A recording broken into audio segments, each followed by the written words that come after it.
Hello అండి, నమస్తే.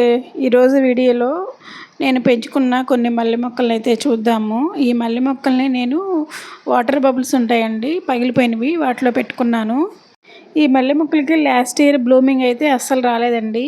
ఈ ఇయర్ స్టార్టింగ్లో ఆకు మొత్తం దూసేసి ఇంకా కొంచెం పేడెరువు, ఇంకా కొంచెం పటిక పొడి ఉంటుంది కదండి, పటికను బాగా దంచి దాని పౌడర్ వేశాను. తర్వాత వాటర్ పోసి ఇంకా 1 వీక్ వరకు వాటర్ అనేది పోయలేదండి. మొగ్గలైతే మాత్రం చాలా బాగా వచ్చాయండి. ఎప్పుడు రాలేదు ఇంతవరకు ఇలా.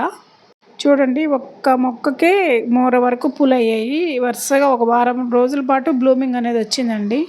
చూడండి, ఒక్కొక్క గుత్తికి 6, 7 అలా వచ్చేసాయి మొగ్గలు.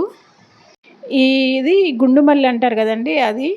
ఈ గుండు మల్లె పుల్లి మనము సాయంత్రం కన్నా ఉదయాన్నే ఎర్లీ మార్నింగ్ కోసుకుంటే మంచి వాసన వస్తుందండి. చూడండి ఎన్ని వచ్చాయో అసలు. తర్వాత ఈ పక్క కుండీలో సూది మల్లె అంటారు కదండి, అది పెట్టాను. ఇది కూడా ఈ సంవత్సరం బ్లూమింగ్ అనేది బాగా వచ్చిందండి. ఆకు దూసి ఆ పట్టిక పొడి వేశాను. వాటర్ అయితే దూసిన తర్వాత ఒక్కసారే పోసాను. తర్వాత 1 వీక్ వరకు వాటర్ అయితే పోయలేదు.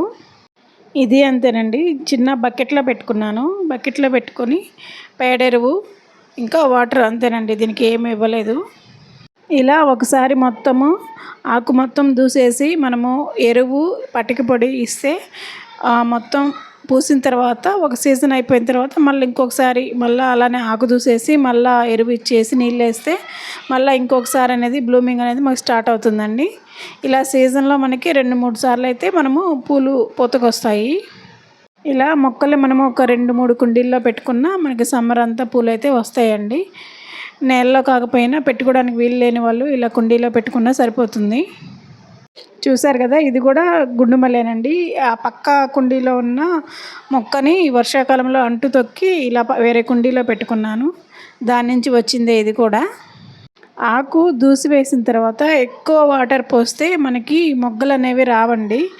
దూసిన తర్వాత ఒక్కసారి పోసేసి మనకు 1 వీక్ వరకు వాటర్ పోయకుండా ఉంటే మొగ్గలు అనేవి బాగా వస్తాయి.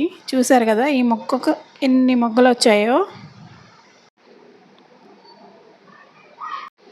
ఈ మల్లె పువ్వుల్లోకి పక్కనే ఒక 2-3 మొక్కలు కనకాంబరాల మొక్కలు ఉన్నాయండి. ఈ పూలు అయితే సరిపోతాయి రోజు వేసి కట్టుకోవడానికి. ఇంకా మరువ లేదా మాచుపత్రి ఏదైనా ఆకు ఉంటే వేసి కట్టుకుంటే సరిపోతాయి. మంచి స్మెల్ అయితే వస్తాయండి. చూడండి ఎన్ని పూసాయో. ఇలా 1 వీక్ అయితే కంటిన్యూగా వస్తుందండి. ఒక్కొక్క చెట్టు ఒక 4 చెట్లు పెట్టుకుంటే సమ్మర్ మొత్తం సరిపోతాయి. మీలో ఎవరికైనా ఇలా నేలలో పెట్టుకునే అవకాశం లేకపోతే ఇలా కుండీల్లో ఒకసారి ట్రై చేయండి. Thank you.